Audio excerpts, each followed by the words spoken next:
नरबली और आदि शंकराचार्य। अभी तुम लोग थक गए होंगे, आराम करो, दिन तो अभी सारा बाकी ही है। 2-3 बजे तक आराम करके उठने के बाद हम श्रीनगर में घूमेंगे। चाय पान करने के बाद दादाजी ममता व सुधाकर से बोले। जी बाबूजी, ममता ने कहा और बच्चों से बोली, भाई बहन दोनों आराम करना, तंग मत करना दादाजी को। अब आप भी तो हमें तंग मत करो मम्मी, जाओ प्लीज, मनिका ने ममता से कहा। This is not your business यार, सुधाकर ममता से बोला। बाबूजी खुद उन्हें देख लेंगे, यह घर नहीं है कि बच्चे बाबूजी को परेशान करें और हम यह सोच ले कि ये जाने बाहर का मामला है। यहाँ तो हमें ही इनकी खबर लेनी पड़ेगी, ममता ने सख्ती से कहा। सुधाकर इस पर कुछ न बोल सके और चुपचाप कमरे से बाहर निकलकर बाहर जा खड़े हुए। बच्चे को समझाकर ममता भी चली गई। समझ गए दोनों? उसके आते ही दादाजी ने चुटकी ली। समझ गए, मनिका मुंह बनाकर बोली। और not is friendly one, she is the pitching mom. और अपनी मम्मी के बारे में क्या विचार है शहजादा सलीम? दादाजी ने निक्की से पूछा। सेम, वह बोला।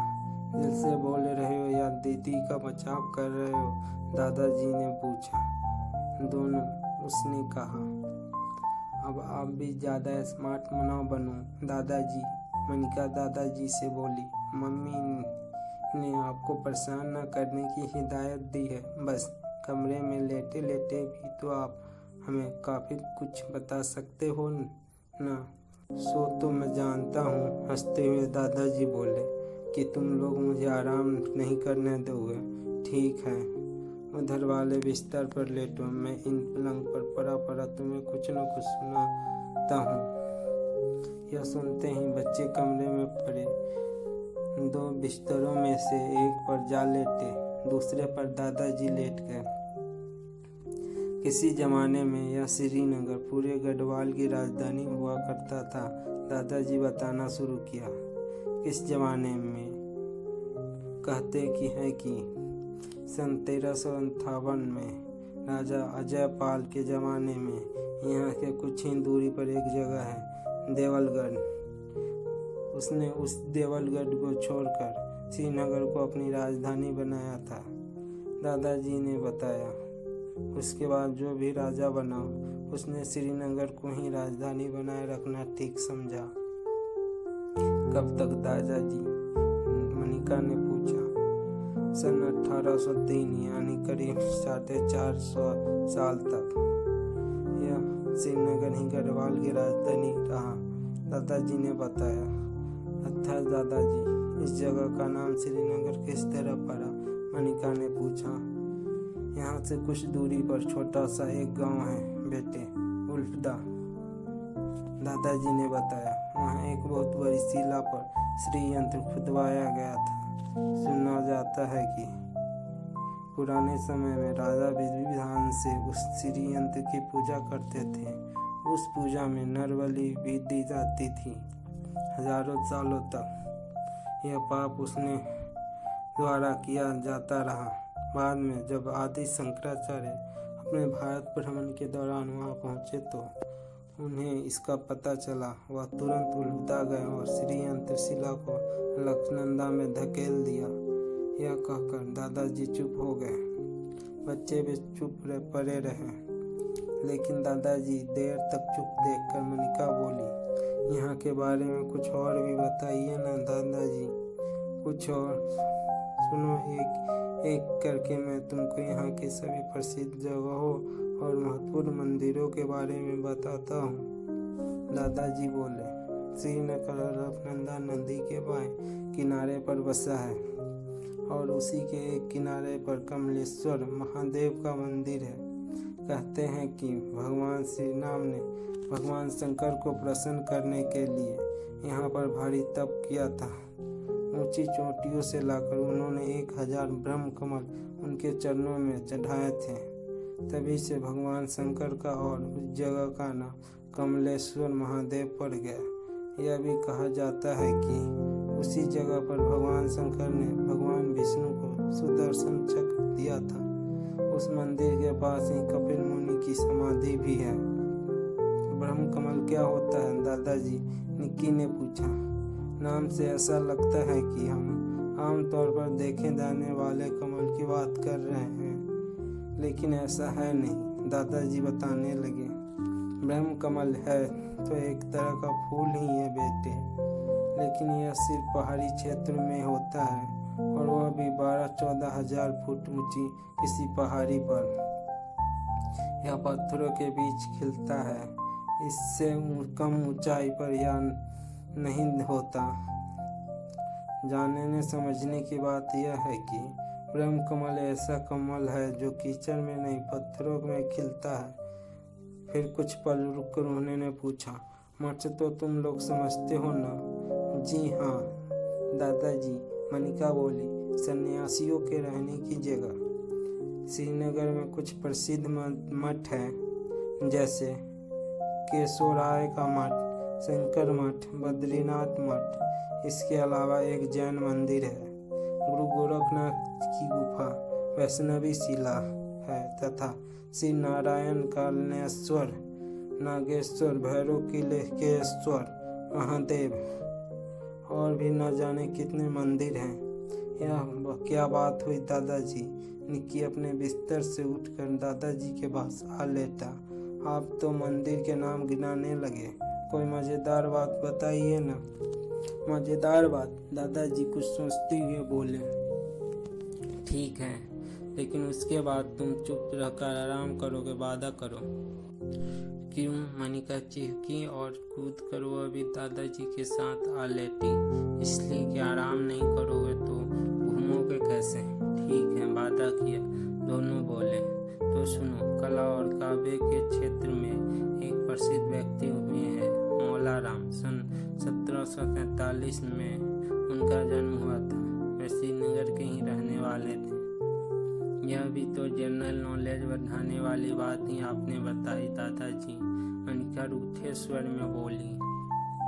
हम लोग वेकेशन टूर पर निकले हैं या एजुकेशन टूर पर? हाँ, निक्की भी तुरंत बोला। आपने मज़ेदार बात सुनाने का वादा किया था, जनरल नॉलेज बढ़ाने वाली बात सुनाने का नहीं। उनकी इस बात पर दादाजी जोर से हंस पड़े और बोले, एक नहीं, मैं तुमको कई मज़ेदार बातें सुनाऊंगा, लेकिन आराम करने के उठने के बाद। अब आप दोनों अपने बिस्तर पर जाकर सो जाओ। लेकिन दोनों में से एक भी उनकी बात लेस मात्र भी ध्यान नहीं दिया। आखिरकार दादाजी को कहानी सुनाना शुरू करना ही पड़ा। कथा नारद जी की। सुनो नारद जी को, दादाजी ने सुनाना शुरू किया। फिर टोकते हुए पूछा, नारद जी के बारे में तो जानते हो ना? हाँ, निक्की तुरंत बोला। गंजा सिर, ऊंची खड़ी हुई चोटी, हाथ में एक तारा टुन बजाने वाला और मुंह में नारायण नारायण।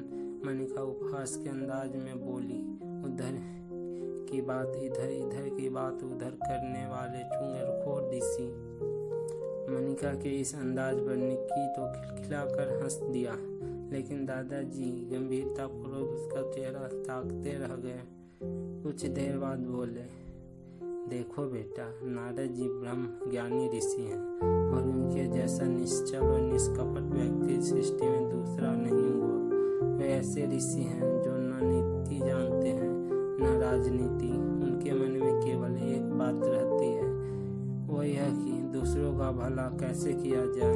दूसरों का भला करने की इस भोली वाली कोशिश में ही उनसे दूसरों का हित हो जाता है।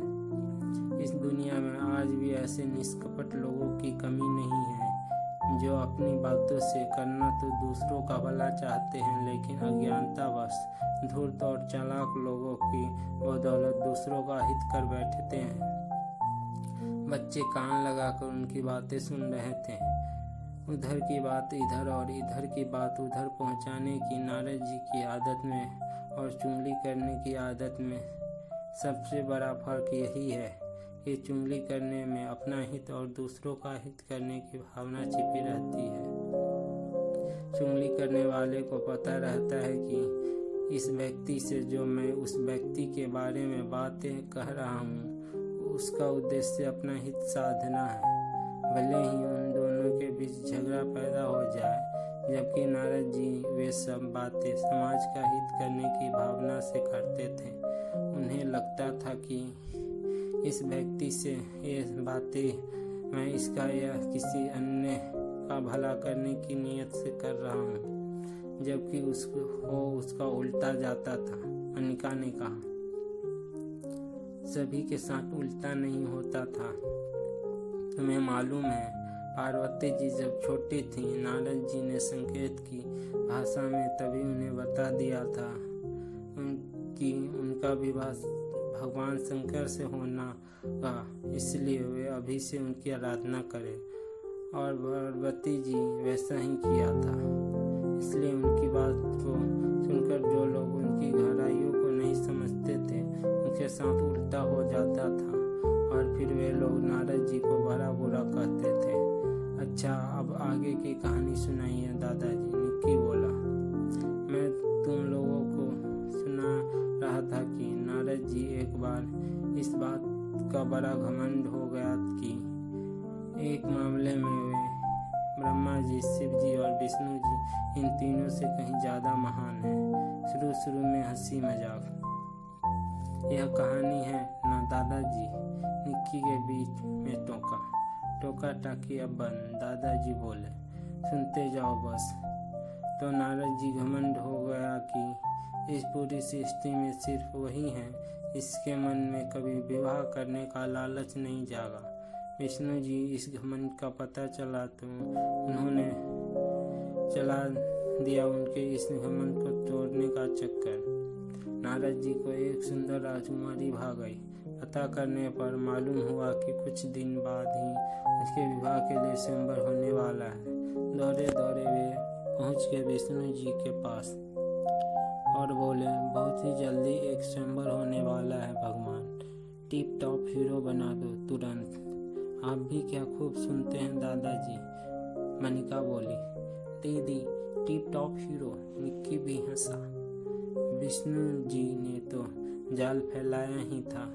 वह तुरंत उन्हें ले गए एक नदी के किनारे और बोले, इस नदी के बीचों बीच खड़े होकर मन ही मन उस कन्या का ध्यान कीजिए, जिससे आप विवाह करना चाहते हैं, और लगाइए 3 डुबकियाँ। इस नदी के जल में बहुत ही सुंदर होकर निकलेंगे।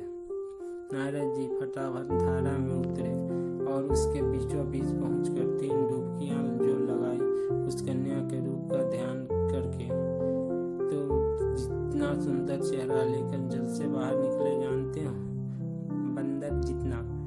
दोनों बच्चे एक साथ बोले। रामचरितमानस पढ़ते समय यह कहानी एक बार पहले भी सुनाई थी आपने, मनिका ने कहा। हाँ, लेकिन तब मैं बहुत छोटा था, बात पूरी तरह समझ में नहीं आई थी, निक्की ने कहा।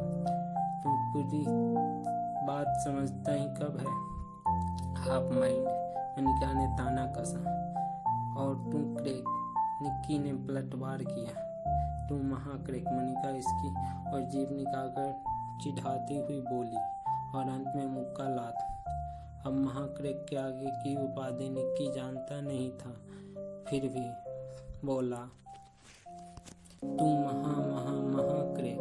और यह कहकर उसने एक मुक्का मनिका की कमर पर दे मारा। दादाजी कुछ समझ पाते उससे पहले ही दोनों के बीच हाथापाई शुरू हो गई। इस काम में दोनों काफी माहिर थे। निक्की हाथ में माहिर था और मनिका पास में, यानी निक्की के हाथ ज्यादा चलते थे और मनिका के पैर। लड़ते लड़ते दोनों पैर लंग से नीचे जा गिरे। यह देख दादाजी थोड़ा घबराए कि किसी को चोट न लग जाए, लेकिन जब देखा कि दोनों ठीक ठाक हैं तो निश्चित बैठे रहे। यह तो उन दोनों का रोज का काम था, मिलना जुलना, चिढ़ना चिढ़ाना, कभी मार पीट और कभी हाथापाई पर उतर आना।